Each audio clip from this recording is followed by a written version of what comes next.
Welcome to Lore of the Ring, where we uncover the hidden roads of Middle-earth and tell the tales that Tolkien never wrote. Before we begin, take a moment to let us know in the comments where you're watching from and what time of day or night this narration has reached you. There are places in Middle-earth where time itself seems to hold its breath, where the stone remembers, where darkness sleeps but never dies. Deep beneath the misty mountains, in halls carved by hands older than memory, the Dwarves of Khazad-dûm sang their songs of fire and iron. Their hammers rang against anvils with a rhythm that had echoed through the ages since the world was young. They believed themselves masters of the mountain, lords of stone and mithril, heirs to a glory that would never fade. They believed the depths belonged to them. They were wrong. For beneath their greatest forges, past the deepest shafts where even the bravest miners whispered prayers before descending, something waited. Not dead, not sleeping, waiting. It had lain there since the First Age, since the breaking of Thangorodrim, since Morgoth himself fell into the void and his servants scattered like ashes across the world. Most had been hunted down, destroyed, their names forgotten by all but the oldest Eldar. But this one, this demon of the ancient world, had found sanctuary in the bones of the mountain itself. The Dwarves called their kingdom Khazad-dûm, the mansion of the Khazad, and it was the wonder of the age. 7 levels they had carved, each more magnificent than the last, with pillars that rose like forests of stone and bridges that spanned chasms deeper than any sea. The light of their lamps reflected off veins of silver and gold, and in their deepest mines they had found mithril, true silver, the most precious metal in all creation, lighter than silk, harder than dragon scales, beautiful beyond measure. For mithril, they delved deeper still. The Lord of Khazad-dûm in those days was Durin VI, though some whispered he might be Durin the Last. He wore the crown of 7 stars and carried the axe of his fathers, and his beard was long and black as the tunnels he commanded. He was proud, as all the line of Durin were proud, and brave, as all the Longbeards were brave, and he loved his kingdom with a fierce devotion that burned hotter than any forge. But pride, even righteous pride, casts long shadows. In the deepest workings, where the air grew hot and the stone sweated moisture that tasted of ancient salt, the miners reported strange things. Tremors that came not from their own hammers. Echoes that answered when no dwarf had spoken. Dreams of fire that woke them gasping in the dark. The overseer of the 7th Deep dismissed these as miners' fancies, the natural fears of those who worked too long without sight of the sun. He ordered them back to work. The quota of mithril must be met. The forges of Khazad-dûm must never grow cold. The wealth of Durin's folk must never diminish. So they dug. And on a day that began like any other, with the changing of the shifts and the lighting of the lamps and the endless percussion of pick against stone, they broke through. The chamber they found was not of dwarvish making. It was older, vaster. The walls were smooth as glass, black as midnight, and so hot that the air above them shimmered and danced. No mithril gleamed here, no silver or gold. Only stone that had been shaped by heat beyond imagining, polished by flames that had burned when the world was young. And in the center of that vast space, half buried in the rubble of uncounted ages, lay something that might have been mistaken for a ridge of volcanic rock. Except that volcanic rock does not breathe, does not pulse with internal heat, does not shift ever so slightly when disturbed. The miner who first entered that chamber never returned, nor did the foreman who went to find him, nor did the rescue party that descended with axes drawn and courage firm. They found the chamber. They found the ancient stone. They found the heat, and the heat found them. The first tremor shook Khazad-dûm from its deepest foundations to its highest towers. Dust rained from ceilings that had stood for 3,000 years. Pillars cracked with sounds like thunder. In the forges, molten metal slopped over the edges of crucibles and hissed across stone floors. In the great halls, the song of hammers faltered and died, and dwarves looked at one another with the first cold touch of fear. Durin the Sixth stood in his throne room when the tremor came, and he felt it not just in the stone beneath his feet, but in his very bones. This was not the settling of the mountain, not the groaning of old rock adjusting to new weight. This was something else, something deeper, something that resonated with a frequency that spoke of ancient malice and terrible power. He descended immediately to the seventh deep, his axe in hand, his guards around him. They passed through level after level, and with each descent the heat increased. The air grew thick and sulphurous. The stone beneath their boots was warm, then hot, then scorching. And from below came a sound that no dwarf had heard in all the long years of Khazad-dûm's glory. A roar, not the roar of beast or dragon, not the roar of earthquake or avalanche. This was the roar of something that had learned its hatred in the pits of Angband, in the forges of Morgoth himself, something that had been old when the mountains were young and would be ancient still when they crumbled to dust. The Balrog of Morgoth had awakened. In that moment, as Durin stood frozen in the tunnels of his ancestors, as the temperature rose and the darkness seemed to thicken and press in from all sides, as his guards muttered prayers to Mahal their maker, the king of Khazad-dûm understood with terrible clarity that his kingdom's doom had come at last. Not from orcs or dragons or the ravages of time. From something his own people had called forth from the deeps. From their pride.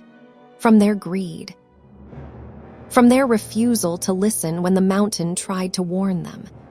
Behind him, up in the halls of light where his people gathered in confusion and growing terror, torches began to gutter and die. A wind rose from below, a hot wind that stank of ash and ancient burning. And in the deepest darkness, in the chamber where the miners had broken through, a single ember ignited. Then another. Then 1,000 more, until the darkness itself seemed to be burning, until the very stone began to glow with internal fire, until the demon of flame rose to its full and terrible height and spread wings of shadow that touched the ceiling of the world. The flame of Udun lived again, and Khazad-dûm would never be the same. There is a prophecy among the dwarves, passed down through generations of the house of Durin, whispered in the halls of their kings and remembered in the songs of their smiths. It says that Durin the Deathless, father of the Longbeards, eldest of all the 7 fathers of the dwarves, would return 7 times to his people in times of their greatest need. 7 times would he be born again, bearing the same name, wearing the same face, destined to lead his folk to glory. But prophecies, like all things forged by mortal hands, can break. Durin the First had awakened in the First Age, before sun or moon, beneath the mountain that would bear his name. Alone he stood, looking into the still waters of Keld-Zaram, the Mirrormere, and there he saw reflected not once but twice, the stars above and the crown of 7 stars that would rest upon his brow. From that moment, he knew his destiny. He founded Khazad-dûm. He delved deep and built high. He made his people masters of stone and metal, and his kingdom became the greatest wonder of Middle-earth. But even Durin the Deathless could not escape death forever. When his time came, he returned to the stone, and his people mourned for a generation. Yet the prophecy held true. Durin returned. and returned again. Through the ages, whenever the Longbeards needed guidance most, when darkness pressed close and the fires of their forges grew dim, a child would be born who bore the marks of their ancient father. The same features, the same bearing, the same indomitable will. Durin the Sixth inherited more than a name. He inherited the accumulated weight of all his incarnations, the glory and the burden both. His people looked to him not merely as a king, but as a legend made flesh, as proof that Mohal had not abandoned them, that their destiny remained bright as mithril. They trusted him absolutely. And that trust, perhaps, was the first crack in the foundation. For pride is a subtle poison. It enters not through weakness, but through strength. It whispers not of failure, but of inevitability.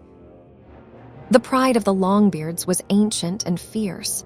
Pride in their craft, in their endurance, in their ability to wrest beauty and wealth from the unyielding stone. They believed themselves chosen, favored, destined to endure when all the other kindreds of the world had faded. And perhaps they were right. But pride, even justified pride, blinds the eyes to danger. The signs had been there for years, if anyone had cared to read them. Strange dreams troubled the sleep of the miners who worked the deepest shafts. They dreamed of fire rising from below, of wings spreading in darkness, of eyes that burned with hatred older than their race. They woke sweating and afraid, but in the morning light, with hammers in their hands and friends at their sides, the dreams faded to mere fancy. The seams of mithril grew harder to find. What had once been veins thick as a dwarf's arm now appeared only as thin threads scattered through worthless rock. To maintain their wealth, to keep the forges burning and the treasuries full, they had to dig deeper, always deeper. And there were the tremors. Small ones at first, barely noticeable, easy to dismiss as the natural settling of ancient stone. But they grew more frequent, more pronounced. Sometimes, in the deepest mines, the temperature would suddenly spike, and the miners would retreat choking and gasping, speaking in hushed tones of hell heat rising from below. The overseers ignored them. The forge-masters demanded more ore. And Durin, occupied with matters of state, treaties with the elves of a region, trade with the realms of men, the endless governance of a kingdom that stretched through the mountain's heart, trusted his subordinates to manage the mines. It was the curse of Durin's bloodline. They were too strong to imagine failure, too proud to conceive of defeat, too certain of their destiny to recognize doom when it stirred beneath their feet. The ancient texts, carefully preserved in the archives of Khazad-dûm, told of the War of Wrath, when the Valor themselves came to Middle-earth to cast down Morgoth the enemy. They told of his servants being scattered and destroyed, of the Balrogs who had been his most terrible weapons being hunted to extinction. But the texts were vague on certain details. How many Balrogs had there been? Had all been accounted for?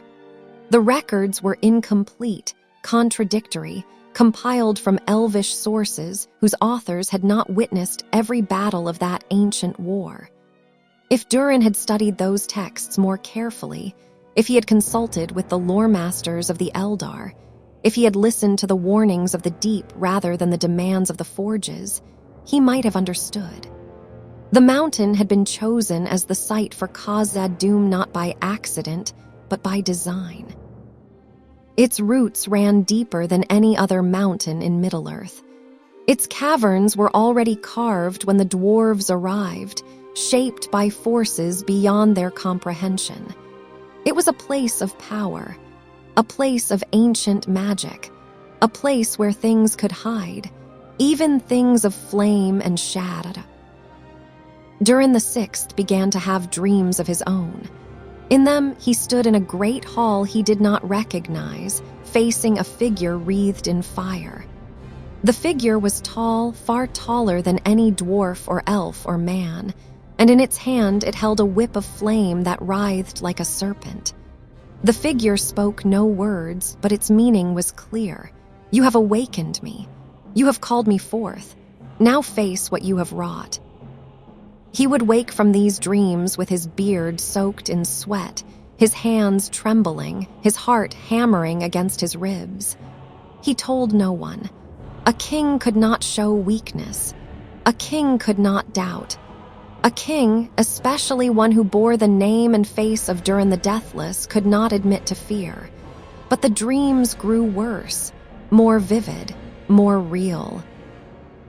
And in the last dream, the night before the breaking, Durin saw his kingdom burning. He saw the great halls consumed by fire, the pillars cracking and falling, his people fleeing in terror through smoke-choked tunnels. He saw his crown melting in the heat. He saw his axe shatter against hide that could not be pierced. And he saw himself, the last of his line, standing alone before the flame. When he woke, he heard it, a sound like distant thunder or like something vast and ancient taking its first breath in 3,000 years. It came from below, always from below.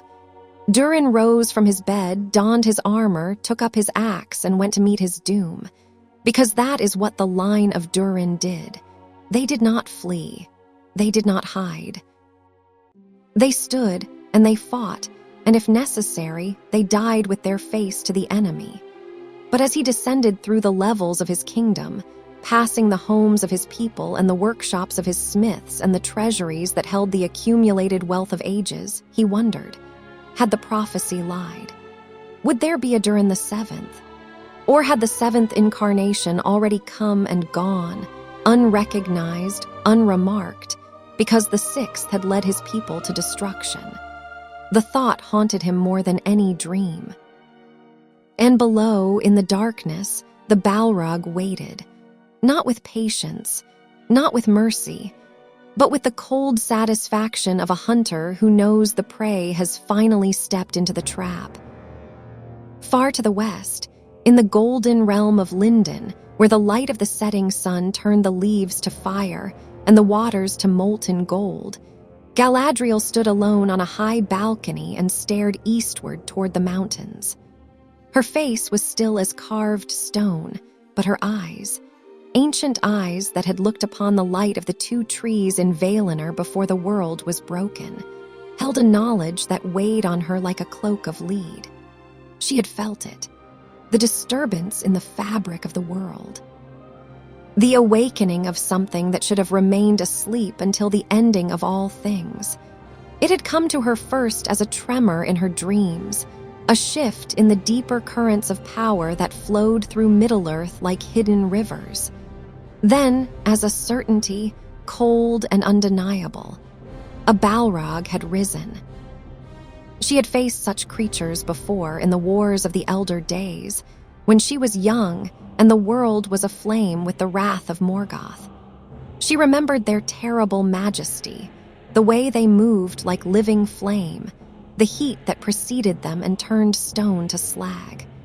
She remembered the screams of those who fell before them, elves and men and dwarves alike, their courage meaning nothing against such ancient malice. She had believed them all destroyed.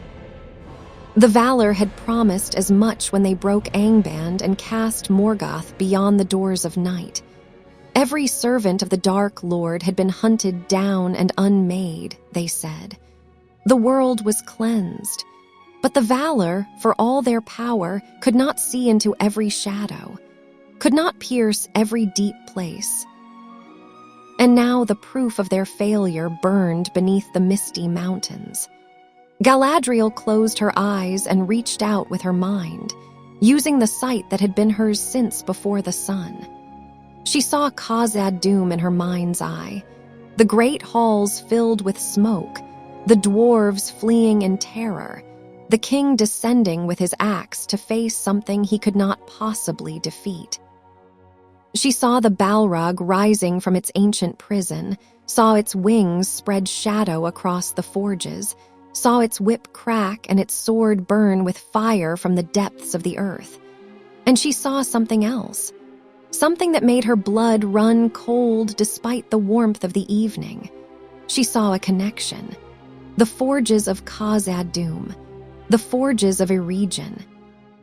The rings that had been made there, shaped with knowledge that came from a stranger who called himself Anatar, the Lord of Gifts. The same craft, the same techniques, the same pride that believed it could improve upon the designs of the Valor themselves. And now, word had reached her, word she had tried to dismiss as rumor, as the fantasies of those who saw shadows everywhere, that the forges of Mordor had been relit. That smoke rose once more from Mount Doom. That Sauron, who she had believed destroyed, who she had fought and cast down at the cost of everything she held dear, had returned. 2 fires, one in the mountain of the Dwarves, one in the mountain of the Dark Lord. Coincidence. Galadriel had lived too long, had seen too much to believe in coincidence. She turned from the balcony and made her way through the halls of Lindon, past the tapestries that depicted the glory of ages past, past the gathered Eldar who bowed as she passed, and then whispered behind her back. They called her the Lady of Light, Galadriel the Beautiful, Galadriel the Wise. They did not know what it cost her to maintain that facade of serenity. They did not know that inside, she was still the warrior who had fought in the wars of Beleriand, still the rebel who had defied the Valor and refused to return to the Blessed Realm when the First Age ended. Still, the one who had looked into Sauron's eyes and seen not just an enemy but a darkness that called to something within herself. She found Elrond in the library, poring over ancient texts with the desperate intensity of one who knows that knowledge might be the only weapon that matters. He looked up as she entered, and his face, usually so calm, so diplomatic, showed the strain of recent days. "You've heard," he said. It was not a question. "I have felt," she corrected. "The dwarves have awakened something beneath Khazad-dûm, something that should have remained buried until the world's ending." Elrond set down the scroll he'd been reading. "I sent word to Durin, a warning." He did not reply. "Would you have listened in his place?" Galadriel moved to the window, looking out over Lindon's terraced gardens. The dwarves do not trust warnings from elves. They trust their own strength, their own wisdom. They believe themselves masters of stone and deep places. And they are wrong. Yes, the word carried the weight of 3 ages. They are wrong. Elrond joined her at the window. "What do you see when you look toward the mountains?" She was silent for a long moment. When she spoke, her voice was distant, as if she were narrating events rather than predicting them. "I see Khazad-dûm burning. I see the dwarves becoming refugees in the lands they once ruled. I see the halls they built with such care falling to ruin, abandoned, haunted by flame and shadow. I see their pride becoming their grave. Can we help them?" No, the word was final. "Even if we sent an army tomorrow, we would arrive too late. The Balrog is awake.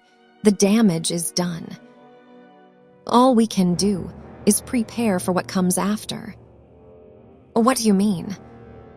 Galadriel turned to face him fully. Her eyes, gray as the sea under storm clouds, held a fierceness that made even Elrond, who had faced dragons and dark lords, take an involuntary step back. The Balrog's awakening is not an isolated event. It is part of a pattern. Sauron's return, the forges of Mordor relit, and now this. Someone is orchestrating this, Elrond. Someone who understands the deeper workings of power in this world.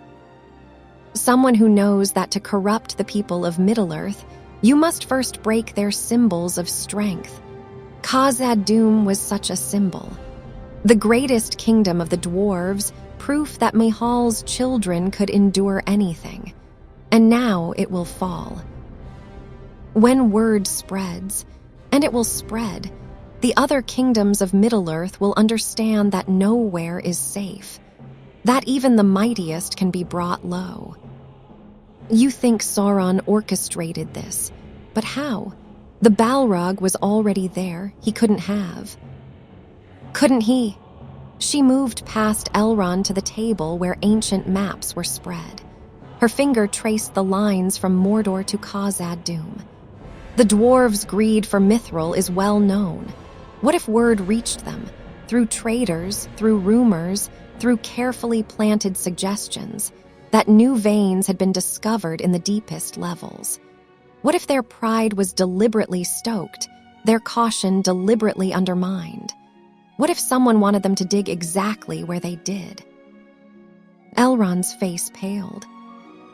That would require knowledge of what lay beneath, knowledge that only the servants of Morgoth would possess. Yes, Galadriel's hand clenched into a fist. Sauron was Morgoth's chief lieutenant. He knew where the Balrogs fled when Angband fell. He knew which mountains they chose as hiding places, and he has had 3,000 years to plan his return. Then we need to warn the other kingdoms. If Khazad-dûm can fall then nowhere is safe. I know. She straightened, her decision made. I will go to a region. Celebrimbor needs to know that the craft he learned from Anadar has consequences beyond what he imagined. The rings he forged are not inherently evil, Elrond interrupted. Celebrimbor worked in good faith. He meant only to preserve the beauty of the world. I know what he meant. Galadriel's voice softened slightly. But intent matters less than result. The rings connect to the deeper powers of this world, powers that Sauron understands better than any of us. If he truly has returned, if he is truly behind this, then he will seek to use those connections, to corrupt what was made in innocence. She paused, and for a moment her facade cracked, and Elrond saw the depth of weariness beneath. The weight of ages spent fighting a war that never truly ended. I have been hunting Sauron for centuries, she said quietly. Across every land, through every rumor, following every shadow, I thought I had destroyed him. I was wrong. And now he is back, and he is more cunning than before. He has learned from his defeats, learned patience, learned to work through others, to hide his hand until the trap is sprung. In the Balrog is his announcement, his declaration. He is telling us that the Second Age is ending, whether we wish it or not, that the peace we have enjoyed is over, that the war is beginning again, and this time he will not make the same mistakes. She turned away from the maps, from the library, from Elrond's concerned face. She needed to think, to plan, to understand how all the pieces fit together. But as she left, her mind was drawn inexorably back to the vision she had seen in her dreams. Not the Balrog, not the burning halls, but a face in the flame. A face she knew too well. Beautiful and terrible, wise and corrupt, familiar in ways that made her soul ache with a mixture of hatred and something darker, something she refused to name. Sauron's face, smiling at her through the fire, as if he had been waiting for her to notice, as if this had all been arranged for her benefit, as if he wanted her to know that he remembered her, remembered the time they had spoken before the war began again, remembered the moment when she had looked into his eyes and seen not just an enemy but a reflection of her own ambition, her own hunger for power and dominion. He was calling to her. Through the flames, through the destruction, saying without words, "We are not so different. You and I, we both seek to order the world. We both refuse to accept the judgments of the valor. We both know what it is to want something so badly that we would sacrifice anything to achieve it. Come to me, face me, and we will see which of us is truly stronger." The thought should have filled her with rage, with determination to destroy him utterly, to ensure that this time there would be no return, no resurrection, no second chances. Instead, as she walked alone through the twilight halls of Linden, Galadriel felt something else entirely: anticipation. And that, more than the Balrog's awakening, more than the fall of Khazad-dûm, more than any army Sauron might raise, terrified her beyond measure. Because it meant the darkness did not just threaten from without, it whispered from within as well. The breaking of Khazad-dûm did not come all at once. It came in stages, each more terrible than the last, like a wound that deepens with every breath until the patient realizes they are already dead. The first stage was confusion. The tremors had grown worse throughout the day, and the alarm had been raised, but the dwarves of the upper levels still believed this was a mining accident. A cave-in perhaps, or a pocket of trapped gas igniting. Dangerous, certainly, but manageable. They had weathered such things before. The overseers organized evacuation of the Seventh Deep, sending runners to pull the miners from their workings. Most obeyed. A few, stubborn and brave and foolish, remained at their stations, unwilling to abandon a day's quota of mithril for what might be a false alarm. They were the first to die. The Balrog rose through the lower tunnels like magma through a volcano, and where it passed, stone melted and metal flowed like water. The heat came first, a wave of it that sucked the air from the lungs and seared the throat.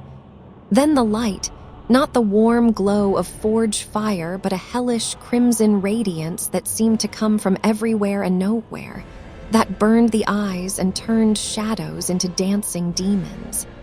And then the Balrog itself. Tall as the pillars of the deep halls, wreathed in flame and shadow that alternated so rapidly they seemed to exist in the same space. It emerged from the shaft that the miners had opened. Its form was vaguely manlike, 2 arms, 2 legs, a torso, but stretched and distorted, as if something had taken the basic template of humanoid shape and corrupted it beyond recognition. Wings of shadow spread from its shoulders, not bird wings but vast membranous things that seemed to be made of solidified darkness. In one hand it carried a blade of fire. In the other, a whip that writhed like a serpent made of burning oil. Its eyes were the worst. They burned with an intelligence that was utterly malevolent, utterly alien, a hatred so pure and distilled that it was almost beautiful in its completeness. This was not the mindless rage of a beast. This was the calculated malice of a being who had served Morgoth himself, who had helped to break the world in the First Age, who had been ancient and terrible when the mountains were young. The dwarves who remained at their posts had time for one scream before the flames took them. The second stage was panic. As word spread through the levels, not through runners now, but through the screams that echoed up the stairways, through the heat that rose like a deadly tide, through the smoke that began to fill the lower halls, the dwarves abandoned order and fled. Families grabbed what they could carry. Smiths left forges burning and tools scattered. Merchants abandoned treasuries that represented generations of accumulated wealth. The great halls, which moments before had been filled with the orderly bustle of daily life, became choked with terrified crowds all trying to reach the exits at once. Children were separated from parents. The elderly and infirm were trampled. The disciplined society of Khazad-dûm, so carefully maintained for 3,000 years, dissolved in minutes. And still the Balrog rose. It moved through the seventh deep with deliberate slowness, as if savoring its freedom after millennia of imprisonment. It examined the pillars with its burning gaze and found them wanting. It touched its whip to the carefully carved stone and watched with satisfaction as the ancient work cracked and crumbled. It was not merely destroying. It was desecrating, undoing the work of generations with casual contempt. Behind it, the tunnels collapsed. The lower levels of Khazad-dûm, which had taken centuries to carve and reinforce, fell into ruin in hours. The mines were buried. The forges were consumed. The treasuries were sealed beneath tons of molten rock. 3,000 years of history erased in an afternoon. Durin the Sixth met the Balrog on the 6th level, in the Hall of Hammers where the greatest smiths of his kingdom worked their craft. He had gathered his warriors, his household guard, veterans all, dwarves who had trained their entire lives for battle and now faced a test beyond anything they had imagined. They stood in ranks, axes and hammers ready, shields locked. Behind them, the last evacuees streamed past, fleeing toward the upper levels. Before them, the tunnel glowed with approaching fire. "Hold!" Durin commanded. His voice was steady, though his hands trembled on the haft of his axe. "For Mahal, for Khazad-dûm, for our children who flee, we hold." The dwarves did not reply. They simply set their feet and waited. The Balrog emerged into the Hall of Hammers, and its presence filled the space like water filling a cup. The temperature spiked. The air shimmered. And the ancient demon looked upon the warriors arrayed before it and laughed. The sound was not laughter as the dwarves understood it. It was the roar of flames consuming a forest, the crack of stone breaking under unbearable pressure, the scream of metal being torn apart. It was laughter, yes, but laughter that contained no humor, only contempt and anticipation and cruel joy. "Charge!" Durin roared and his warriors surged forward. They were brave. They were skilled. They were the finest soldiers of the greatest dwarf kingdom in Middle-earth, and they accomplished nothing. The first rank died when the Balrog's whips swept across their line, cutting through armor and flesh and bone as if they were paper. The second rank managed to close to melee range, their axes swinging in perfect coordination, strikes that would have felled a troll or shattered a dragon's scales. The axes shattered instead. Against the Balrog's hide, neither flesh nor armor but something in between, something that existed half in the physical world and half in shadow, the finest dwarvish steel broke like glass. A few weapons, ancient blades forged in the First Age with secrets long lost, managed to bite into the demon's substance. But the wounds closed almost immediately, sealing with fire and smoke. And the Balrog killed them, one by one, with methodical efficiency, with casual swipes of its burning blade. With the whip that could coil around a dwarf's body and squeeze until armor buckled and bones cracked. With gouts of flame that turned warriors into living torches. Durin fought in the front rank, his ancestral axe singing as it cut the air. He was fast for a dwarf, strong even by the standards of his people, and he fought with the skill of one who bore the memories of 6 previous incarnations. He dodged the whip, ducked the blade, even managed to land a blow against the Balrog's leg that drew a line of fire blood and earned a roar of what might have been pain. For a moment, a single heartbeat, he thought they might actually hurt it, might drive it back, might save their kingdom. Then the Balrog looked directly at him, and he saw the truth in those burning eyes.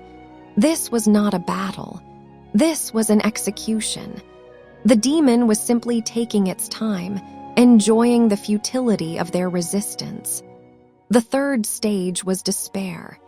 Durin's warriors died around him until he stood alone in a hall filled with smoke and the stench of burning flesh. His beard was singed.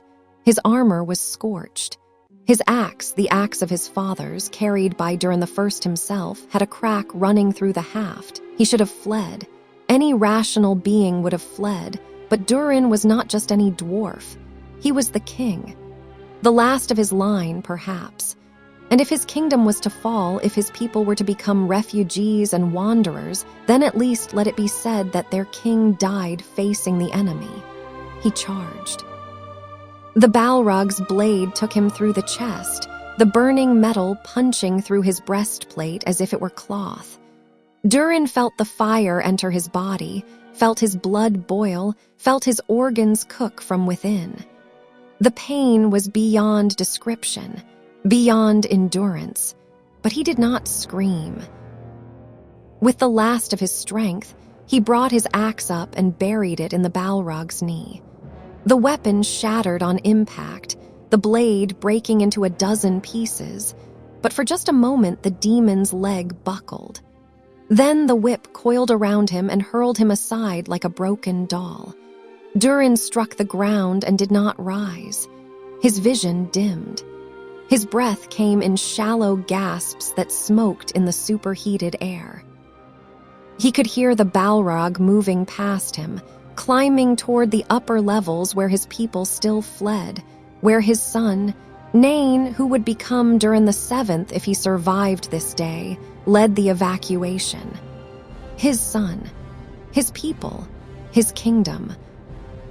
All lost, all fallen, because he had been too proud to listen to warnings, too confident in his people's strength, too certain that the depths belonged to the dwarves and no other.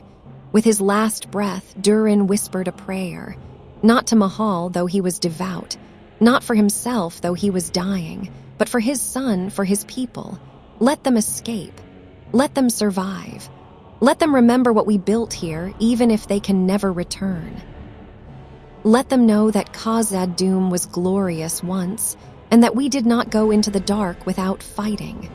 The Balrog heard the prayer, and it laughed again. But this time, the laughter was different. This time, it carried a note of respect, a warrior's acknowledgement of another warrior, even one hopelessly outmatched. As Durin's vision faded to black, as his heart beat its last, he heard the Balrog speak. The words were not in any language he knew, but somehow he understood them anyway. "You are brave, King of Stone, brave and foolish. But know this, your people will survive. They will flee and they will remember and they will tell tales of this day. They will call this place Moria, the Black Pit. They will speak of the Balrog of Khazad-dûm and they will fear to enter here again. And that is good. Let them fear. Let them remember. Let them understand that there are powers in this world that their hammers cannot break, that their pride cannot overcome. And let them know that you, at least, died well." The last thing Durin saw was fire. The last thing he heard was his name, roared in a voice of flame and shadow. The last thing he felt was the heat consuming him, reducing him to ash. And then darkness took him. The king was dead. Khazad-dûm was fallen. The age of glory had ended. And from the depths of the mountain, fire and shadow rose to claim what had been lost for 3,000 years. The Balrog was free, and Middle-earth would tremble. Eregion, in the days before its own fall, was beautiful beyond measure. The elves who dwelt there were craftsmen of the highest order, their hands guided by skill accumulated over countless ages. They worked in gold and silver, in crystal and mithril, creating wonders that seemed to capture light itself and hold it prisoner in pleasing forms. Their lord was Celebrimbor, grandson of Feanor, and in him the talent of his cursed lineage burned bright and terrible. He had learned much from the stranger who called himself Anator, who had come to Eregion offering knowledge of ringcraft, of how to preserve the beauty of the world against the inevitable decay of time. Together, they had forged the rings of power, wonders of craft that made all previous works seem crude by comparison. But Annatar had departed years ago, and Celebrimbor worked alone now in his private forge, deep beneath the halls of Ostinedhill. He did not know that Annatar had been Sauron in disguise, did not know that the knowledge he had gained came tainted at the source, did not know that every ring he had made carried within it a connection to the Dark Lord who even now prepared for war. He did not know, but he was beginning to suspect. The news from Khazad-dûm reached Eregion 3 days after the fall. It came with refugees, dwarves who had fled through the eastern gate as fire consumed their kingdom behind them. They were a pitiful sight, once-proud warriors reduced to ash-stained scarecrows, their eyes haunted by horrors they could not articulate. Celebrimbor received them in his hall and listened to their tales with growing horror. A Balrog, risen from the depths, Khazad-dûm destroyed, Durin dead, the greatest kingdom of the dwarves reduced to a tomb haunted by flame and shadow. It was impossible. It was madness. It was happening. After the refugees had been fed and housed, after their wounds had been tended and their stories recorded for the archives, Celebrimbor retreated to his forge. He stood before his workbench, where 3 rings lay on velvet cushions, Vilya, Narya, and Nenya. The 3. The greatest of all the rings of power, forged in secret without Annatar's direct involvement, made purely from Celebrimbor's own knowledge and skill. They were beautiful.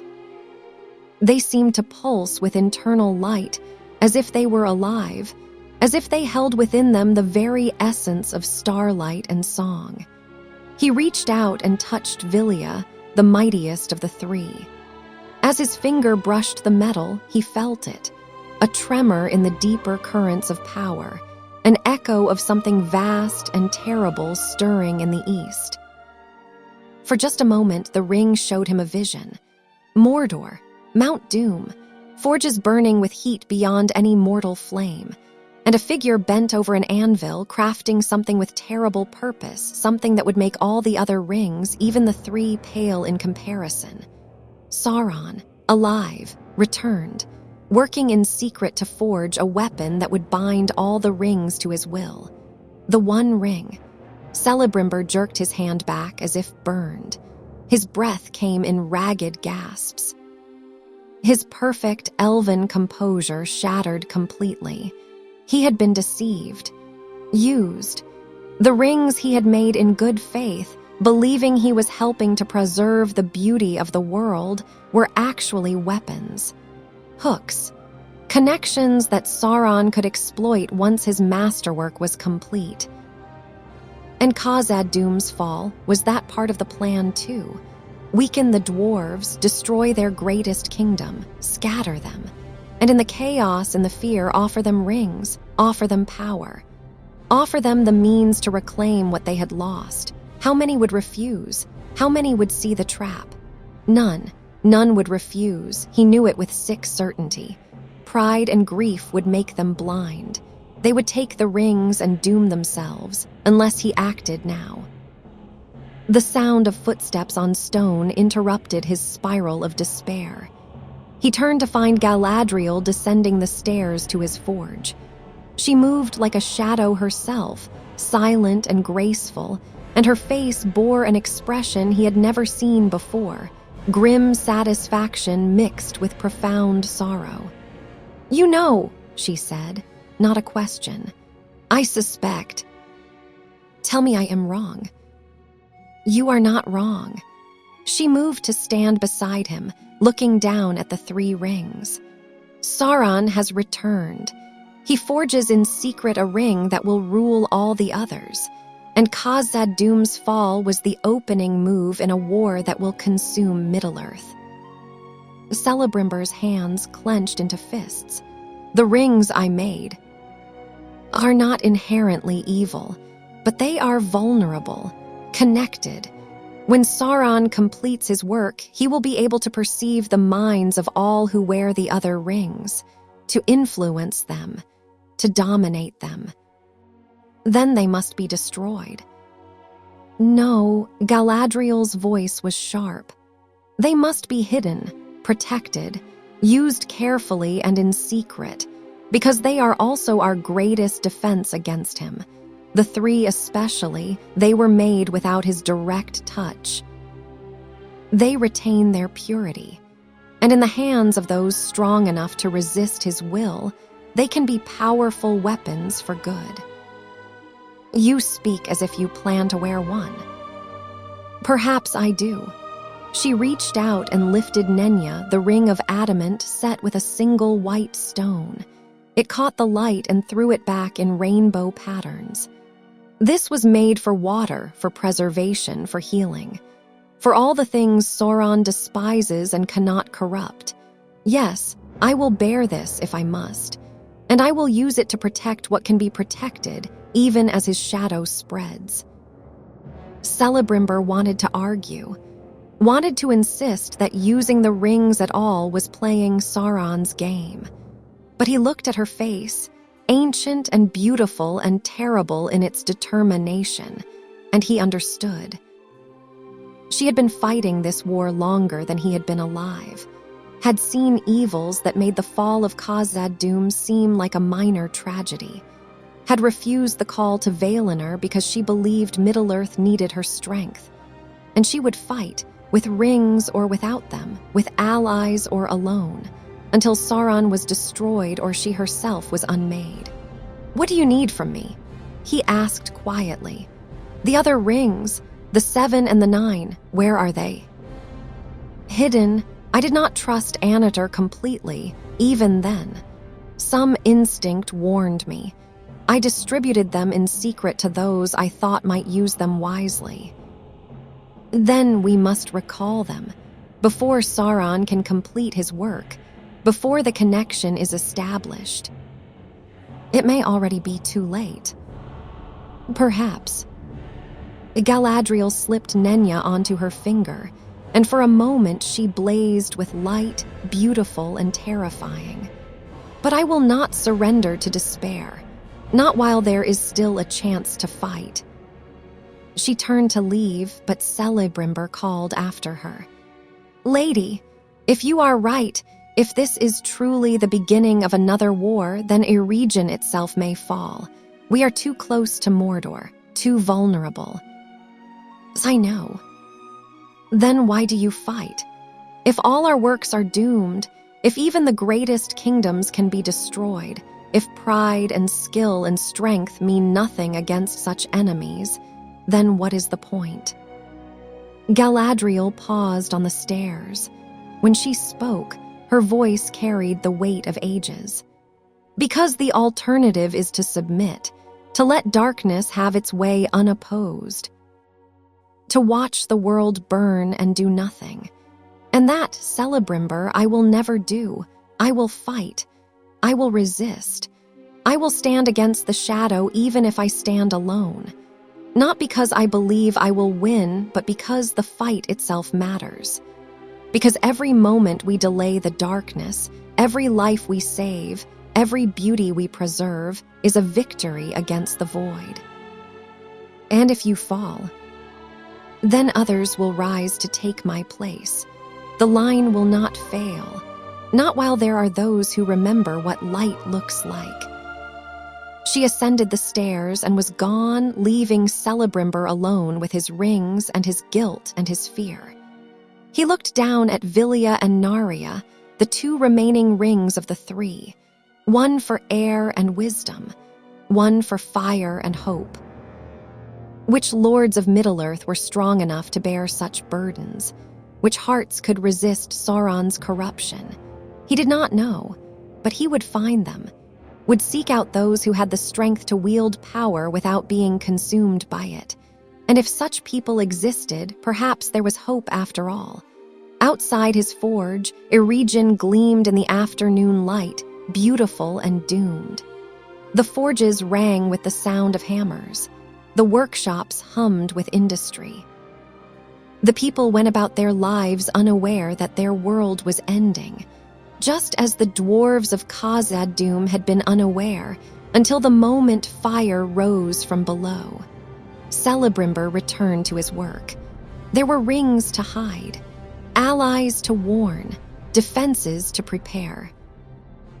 And in the east, in Mordor, Sauron smiled into his forges and continued his work.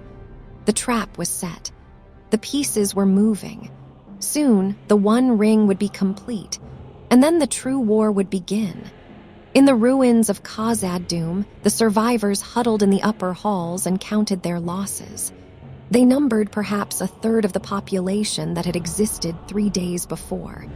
The rest were dead or trapped below, in halls now sealed by collapsed tunnels and unbearable heat. Nain, son of Durin, stood at the east gate and looked back at the mountain that had been his home.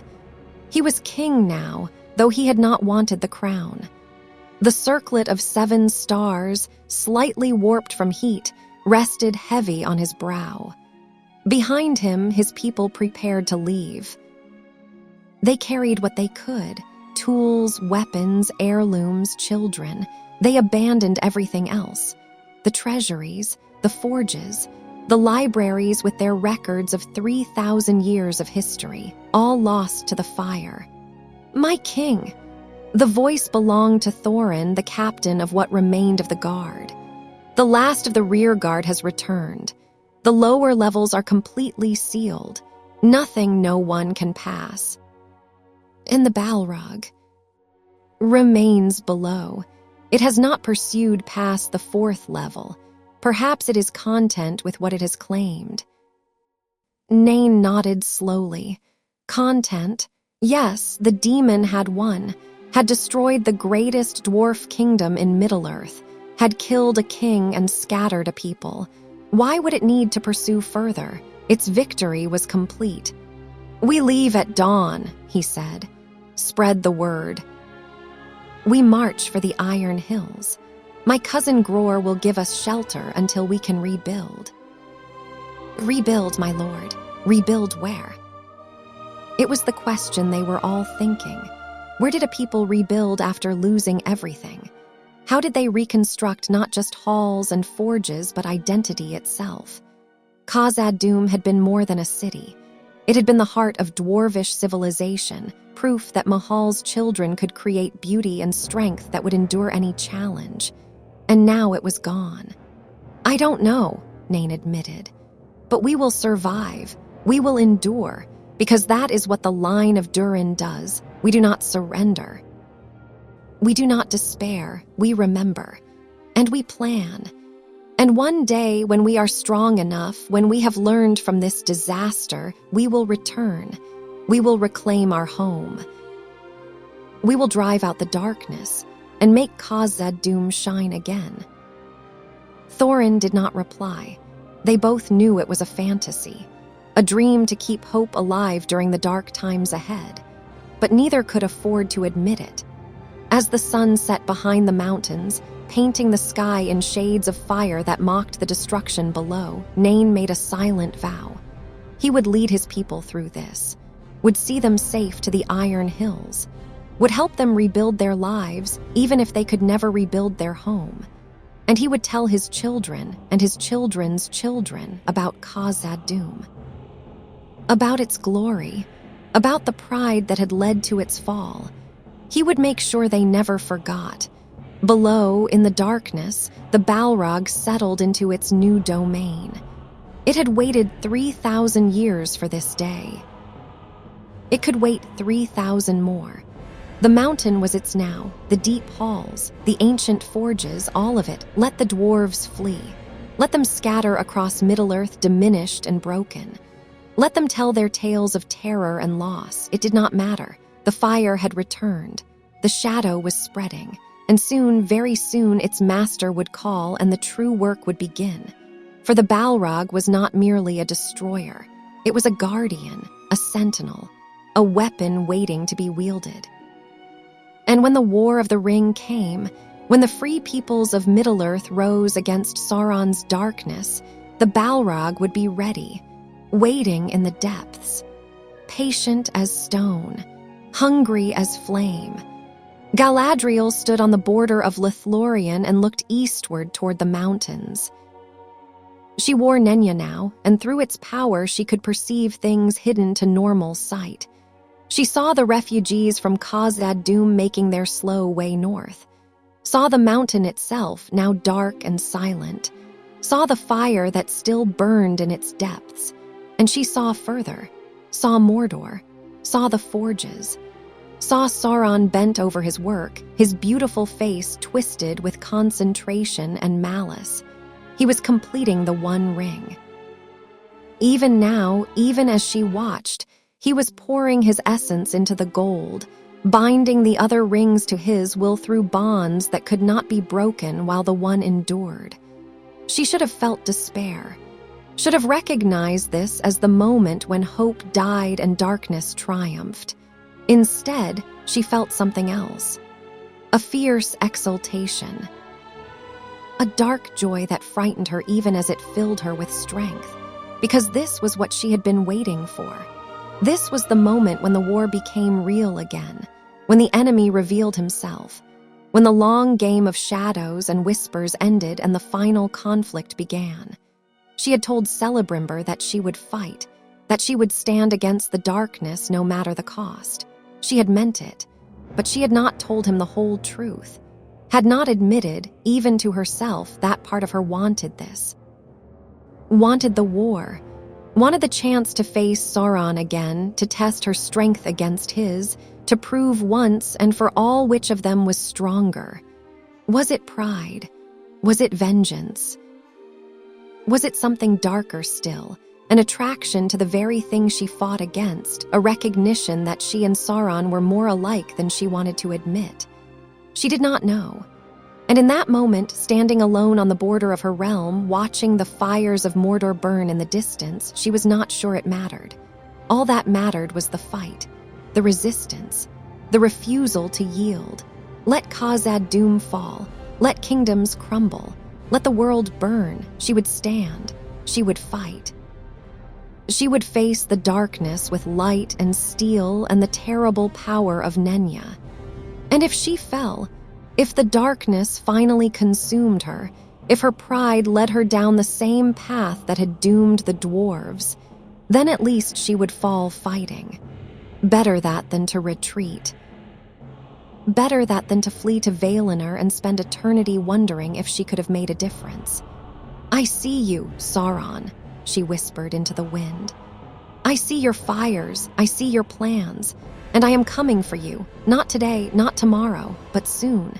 And when I do, you will remember why the Noldor are feared, why Galadriel, daughter of Finarfin, is not to be dismissed, why the light, even diminished, is still stronger than any shadow."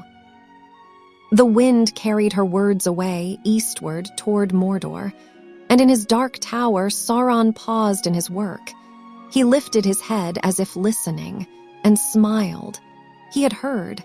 Of course he had heard. He had been waiting for her to notice, waiting for her to understand that the game had begun again, and now she was committed. Now she would fight. Now she would pour all her strength and will into opposing him, just as he had planned, because Galadriel was powerful, wise, dangerous, but she was also predictable. Her pride, her refusal to yield, her need to prove herself worthy of the light she claimed to serve, all of it could be used against her. All of it could be turned to his advantage. The dwarves had been broken by their pride, their certainty that the depths belonged to them. The elves would be broken by their own pride as well. Their certainty that they alone could stand against the darkness. And Galadriel, beautiful, terrible Galadriel, would lead them into the trap, believing until the very end that she could win. It was almost too perfect. Sauron returned to his work, and the hammer fell, and the ring took shape beneath his hands. The Second Age was ending. The Third Age would begin in fire and blood and war. And when the dust settled, when the kingdoms had fallen and the heroes had failed and the last light had been extinguished, only one power would remain. His power, his dominion. His will made manifest in flesh and stone and the minds of all who dwelt in Middle-earth. It was inevitable. It was destiny. It was nearly complete. Years would pass before the full consequences of Khazad-dûm's fall became clear. The dwarves would scatter, would found new kingdoms in the Iron Hills and Erebor and the Blue Mountains. They would endure as they always endured, but diminished, lessened. Never again would they achieve the glory of Khazad-dûm in its prime. The elves would wage their war against Sauron, and they would lose, and a region would fall just as Galadriel had foreseen. Celebrimbor would be tortured and killed. The rings would be scattered, and the last alliance of elves and men would be forged in desperation, a final throw of the dice against impossible odds. But that was all to come. On this day, as Nain led his people north through the cold mountain passes, as Galadriel stood watch on her border, as Sauron hammered his ring into being in the fires of Mount Doom, the immediate consequences were simpler. Fear. Word spread quickly through Middle-earth. Khazad-dûm had fallen. A Balrog had risen. The greatest kingdom of the dwarves was no more. And if Khazad-dûm could fall, then nowhere was safe. In Lindon, the elves looked to their defenses and wondered if their own halls might harbor similar terrors. In the realms of men, kings who had believed themselves secure suddenly felt vulnerable. The Balrog had been sleeping beneath the mountain for 3,000 years, undetected, unknown. What other horrors from the First Age might be sleeping still, waiting for the wrong moment to awaken? The Second Age, which had seemed so stable, so peaceful compared to the chaos that came before, suddenly seemed fragile. A thin veneer of civilization stretched over depths that no one understood. And Sauron, watching from Mordor, smiled. Because fear was a weapon. Fear made people desperate. Made them look for solutions, for salvation, for anything that might keep them safe. And when he offered them rings, beautiful rings, powerful rings, rings that promised strength and security and the power to protect what they loved, how many would refuse? The answer, he knew, was none, or very nearly none. Perhaps Galadriel would resist. Perhaps a few others, those with the wisdom to see beyond immediate need to the trap that lay beneath. But most would not. Most would take the rings and doom themselves, and by the time they realized the truth, it would be too late. The Balrog's awakening had served its purpose perfectly. It had demonstrated that the old terrors had not been vanquished, that the peace was an illusion, that the world was still dangerous, still uncertain, still in need of strong leadership. Leadership that Sauron would be only too happy to provide. In the halls of Khazad-dûm, the Balrog settled deeper into the mountain. It had no interest in conquest, no desire to spread beyond its new domain. It was content with what it had claimed. But its presence served Sauron's purposes nonetheless. A reminder, a threat. A demonstration of what happened to the proud and the mighty when they delved too deep and disturbed things best left sleeping. The fire had returned to Middle-earth, and it would not be extinguished easily. In Lothlorien, in the years that followed, Galadriel would use the power of Nenya to preserve her realm against the spreading darkness. She would make her forest a sanctuary, a place where time itself seemed to slow, where the beauty of the elder days lingered even as the rest of Middle-earth fell into shadow. But she would never forget the sight of fire rising from Khazad-dûm. Never forget the parallel between the dwarves' fall and her own pride. Never forget that she, too, walked a knife's edge between light and darkness, between salvation and damnation. She had told Celebrimbor that the fight mattered. That resisting the darkness was victory in itself. But late at night, alone in her chambers, she wondered, was she fighting for the light, or was she fighting for her own pride, for her refusal to admit defeat, for the dark satisfaction she felt when contemplating another confrontation with Sauron? The line between righteous determination and destructive obsession was thinner than she wanted to admit. And every time she used Nenya's power, every time she bent the world to her will in the name of preservation and protection, she felt the weight of that question pressing down on her. The dwarves had delved too deep, had awakened something they could not control. What had she awakened in herself? What price would she ultimately pay for her pride? She did not know. And that uncertainty, more than any army Sauron could raise, more than any ring he could forge, was what truly frightened her. Because if she fell, if her pride led her to ruin just as it had led the dwarves, then who would stand against the darkness? Who would remember what light looked like? The thought haunted her through all the long years of the Second Age, through the wars that came and the battles she fought and the losses she endured. And in the end, when the Third Age dawned and the War of the Ring loomed on the horizon, when she would face her final test and make her final choice, the memory of Khazad-dûm would still be with her.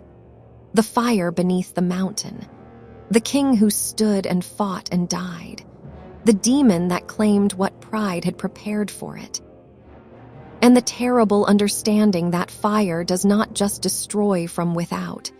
Sometimes it burns from within. Sometimes the greatest enemy is not the shadow in the world, but the shadow in the heart. And sometimes the only way to defeat the darkness is to face it not in battle, but in the mirror. To look honestly at what you have become, at what you are willing to sacrifice, at the price you have paid and will pay for victory, and to choose, really choose, whether that price is one you are willing to bear. Galadriel stood on her border and watched the fires of Mordor burn, and in her heart her own fire burned in answer. Bright and terrible and beautiful and damning, the war had begun. The pieces were in motion. The trap was set. And she was walking into it with her eyes open, knowing the danger, accepting the cost. Because she was Galadriel, daughter of Finarfin, lady of the Noldor, bearer of Nenya, and she did not flee. She fought, no matter what it cost, no matter where it led, no matter what she became in the process. The Balrog had awakened. Khazad-dûm had fallen. Durin's bloodline had paid the price for pride, and the tale did not end there. It was only beginning. Not all fires die in darkness. Some burn forever, consuming everything they touch. And some burn brightest just before they finally go out. Which kind was hers? Time would tell. And in the meantime, she would fight and endure, and face whatever came with steel and light and the terrible strength of a will that refused to break, even if breaking might have been the wiser choice. Even if surrender might have saved more than resistance ever could. She was Galadriel, and she would not yield. The fire beneath the mountain had claimed Durin's bloodline, but it would not claim hers. Not today, not ever.